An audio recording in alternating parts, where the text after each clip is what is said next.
Welcome back to Virtual School Assembly. Today our guest is Anjelika Reznik.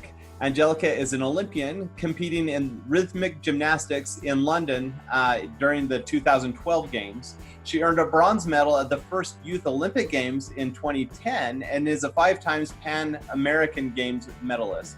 Reznik is a 2017 graduate of Ryerson University, and I just discovered this. She's also a social media influencer. She has some cool videos up on TikTok, as well as a bunch of stuff on Instagram. So we'll talk more about that later. But first, Anjelika, welcome to the show. Hi, everyone. Thank you so much for having me. I'm so excited for this interview. Yeah, I'm excited too because I love gymnastics, but I don't know as much about it as I wish I knew. So let's start with a little tutorial. You do rhythmic gymnastics, or you did in the Olympics, but you also do aesthetic gymnastics. Can you kind of talk us through what that form of gymnastics is and how they differ? Okay, so I think I'll start out by kind of explaining what gymnastics is because there are many different types. So at the Olympic Games, there are 3 types of gymnastics actually. So there's what I did, which is rhythmic gymnastics. And there's artistic gymnastics, which is the flipping one and very exciting. And the men do it as well. In my sport, in rhythmic gymnastics, it's only women. And there's also trampoline. So that's also a type of gymnastics. But I've only really trained in rhythmic gymnastics, which is the one with the ribbon, the ball, the hoop, and the clubs and the rope. And we call that apparatus. And we incorporate different elements, flexibility, like balances, turns, jumps. And of course, you have the ribbon and the ball and everything else that you have to throw and work with at the same time as doing all these movements. And what I currently do now is actually called aesthetic group gymnastics, which is not in the Olympics, but I do still represent Team Canada, and I compete at World Cups and World Championships. And that sport is kind of similar to rhythmic gymnastics, but it's different in the sense that it does not have the ribbon, the hoop, and the clubs, the apparatus that I just mentioned. So we don't have that. It's kind of freehand, but the movements is the same. So in rhythmic gymnastics, we have kind of the solos, the individual athletes, and we have the group category, which I did at the Olympics. So from rhythmic gymnastics, I was very used to being in a team. And for me, transitioning to aesthetic group gymnastics, which is only team-based, so you compete together as a team between ranging from 6 up to 10 girls. For me, it was just an easy transition because I love the whole team aspect, and that is what I currently do. And it's also really good because when you kind of get older with age, rhythmic gymnastics is a little more strenuous on the body. There are injuries, and it's a little also more time consuming, whereas in aesthetic group gymnastics, I'm able to train slightly less and kind of be able to take care of my body and prevent injuries. Really cool. So I think a lot of kids, when we're super young, when we're learning how to do somersaults and cartwheels and things like that, that's kind of the beginnings of gymnastics for a lot of kids. And then they either go to classes or get a coach and things like that. But not very many go on to compete in gymnastics, whether that be any of those forms that you mentioned earlier. So for you as a kid, where did you transition from just playing and having fun as a kid to becoming a competitive gymnast? Yeah. So actually, I have an interesting story. So I was actually born in Kazakhstan, and around the age of 2 years old, my family, we immigrated to Israel, and I lived there a couple of years. And only when I was about 8 years old, we moved to Canada. And when I was 10 years old, that's when I started training rhythmic gymnastics. So it is a very late age because in rhythmic gymnastics and artistic gymnastics, you tend to achieve higher results at a very young age. And it is a sport where you can't really do it up to the age of 50 or 40 like most other Right. sports. So it is very important to usually start at a very young age. And I sort of didn't have this advantage, but somehow I think my work ethic persevered. And even though I was only 10 years old, I was still able to go to the Olympics and kind of achieve my sport dreams. But the way I actually got into rhythmic gymnastics is my mom back in Kazakhstan did it as when she was young. Oh, And cool. Yeah, so I also actually have an identical twin sister, and she was training with me, and we did start training together. We competed most of our lives together, except the only difference is that unfortunately she didn't go with me to the Olympic Games in 2012, but she did compete with me in the Youth Olympic Games where we won a bronze medal together. And so I've kind of been training by her side, kind of like majority of my life, and she still does aesthetic group gymnastics with me today. So yeah, my mom decided that it's time to kind of have an extracurricular activity after school and just kind of do it for fun. It was never intended to, you're going to compete, you're going to represent Canada. Like that was never the intention. She actually didn't want that for us. Right. But we just started training for fun, and we started provincials, like competing on the provincial level. And within 4 years of training, we've ended up at the Youth Olympic Games.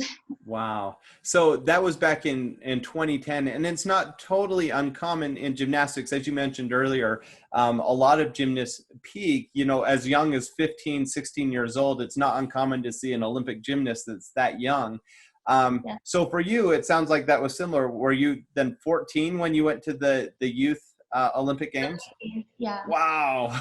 What was that like being a 14-year-old and doing international competitions? I mean, was it crazy traveling around the world and doing that kind of stuff? Yeah, so at that age, we weren't actually traveling this much. We would travel to maybe have like a training camps, but when you're young, you don't travel as much because you also have school and then you're young. But we did, I think 2009 was probably my first year ever competing internationally. Hmm. And that was actually in Cuba, which was our Pan American Championships, where we qualified to compete at the Youth Olympics. So we had to place first in North and South America, which we did.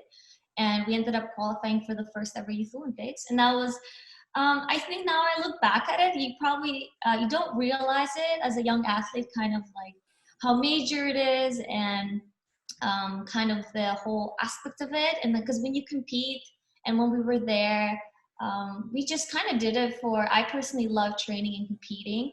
So Right. for me, it was just that excitement of I get to compete in front of a bigger crowd. And it was just so exciting for me. Huh. Well, that's incredible. Yeah, I guess it is different when we're adults, when you went to Cuba and then Singapore the next year and started doing those competitions. As an adult, I would just be excited just to be there. But for you, it was like your job, you had trained for it, you're working hard. And so you're focused on the competition.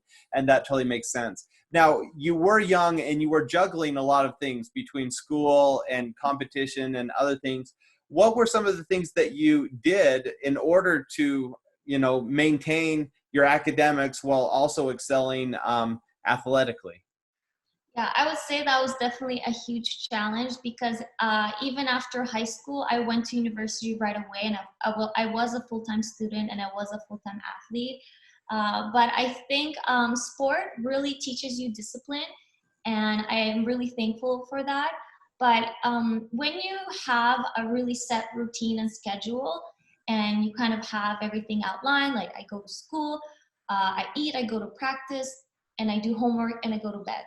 And that was my routine for many, many years. And of course, you have to make so many sacrifices with that. So I couldn't go out with my friends after school, hang out. I couldn't really join like the clubs at school or sports teams at school. So that was one of the sacrifices you do have to make.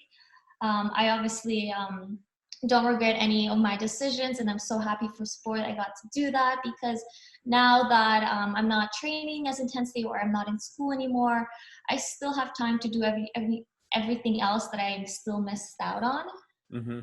which is really nice. So I think having a schedule and kind of, in a way, not being lazy and putting it off, just always getting it done, Right. and it works out at the end. Or That's at least great. it did for me.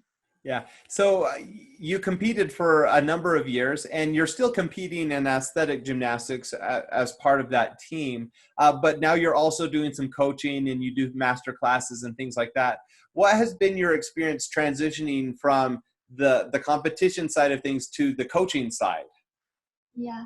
So personally, I love coaching. I love children. I love kids. I really want to put the knowledge and the experience I've learned and teach it to others. Because also in Canada, rhythmic gymnastics is not a very popular sport. And I feel like some children do really need a little push or inspiration because compared to, let's say, in Russia, rhythmic gymnastics, it's such a typical sport for any young girl.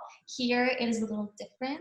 So I feel like having more role models and inspirations, and when I coach, I really want to bring that to the kids and kind of explain to them that you should definitely do it for the passion, not necessarily for the results and the medals. And for me, that was it. Like my goal was actually I never had a goal of going to the Olympics. Kind of, I was just training because I loved what I was doing. And I think if you're doing that for the right reasons, you can really have like a great athletic career. Right. Now, as a member of a team in rhythmic gymnastics and aesthetic gymnastics, there's a lot of challenges that just come with being a member of a team because not everyone pulls equal weight. Some people are at different skill levels. And so it can be challenging, but that's something that in life we all deal with at some point or another, being part of a team. So talking to the kids on this video today, what advice would you give them as far as how to be a good team member, regardless of if it's a gymnastics team or some other, like a group project at school or something like that? How can you be a good team member? Yeah, so for sure. In team sports are very challenging, and especially when you're training so many long hours and you're spending so much time together, you of course come across challenges and you bicker and then you have little conflicts.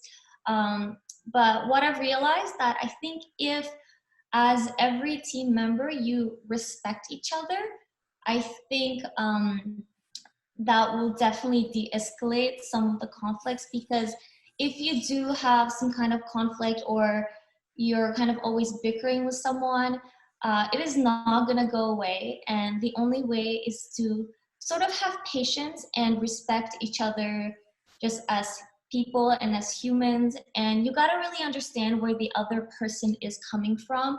So after maybe a long training, like in the heat hours, like many routines, some people don't tolerate being working out for so many hours as well as others. So for example, if someone's tired and let's say they're making mistakes, instead of kind of putting them down, you should try to find a way to help them, maybe change their thinking, maybe think more positively, not necessarily arguing, but discussing it calmly, because when you're a team and you're constantly fighting, it is going to be so difficult to achieve the results or the goal you're trying to get. So I love the suggestion that you need to respect one another, and that starts with understanding one another. When you were on a team at a competitive level, what were some of the things that you did to get to know your teammates better so that you could understand them and thereby have that respect for them? Yeah, so because as a team, we most of the time we just see each other in the gym or in the training facility that you are. So what really helps is actually after training or finding some time outside of your training schedule and just spending time together, like as a team. Maybe have a sleepover, maybe go to the movies. And also when we travel abroad for competitions and we're rooming together, those are also very important moments because we're bonding, and it's just slowly you're building chemistry and relationship. And it's obviously not going to happen right away. It does take time. And the more you are together, the better it actually is. The stronger bond you have, and the better you get to know each other. Yeah, that's really great advice. I think we can all be better team members, regardless of if we're competing in sport or if we're just working in class or doing something else. So fantastic advice. Anjelika, it's been a pleasure to have you on the show today to hear a little bit about what you're doing and your Olympic journey. If kids want to see your TikTok videos or see you on Instagram, where's the best place for them to connect with you? Okay, so for my TikTok, my name on it is gel.bell. So the way that's spelled is JEL period and bell, which is BEL. And then I'm also on Instagram, and that username is different. So it's actually TwinnyRez. So you just spell twin, a Y and R-E-Z for my last name, which is Reznik. So, Perfect. and then you can find me there. You can even message me. I would love to answer any of your questions that you have for me as well. Fantastic. Well, thank you so much for your time today. It's been a pleasure having you on the show. No problem. Thank you so much for having me. Bye. Cool.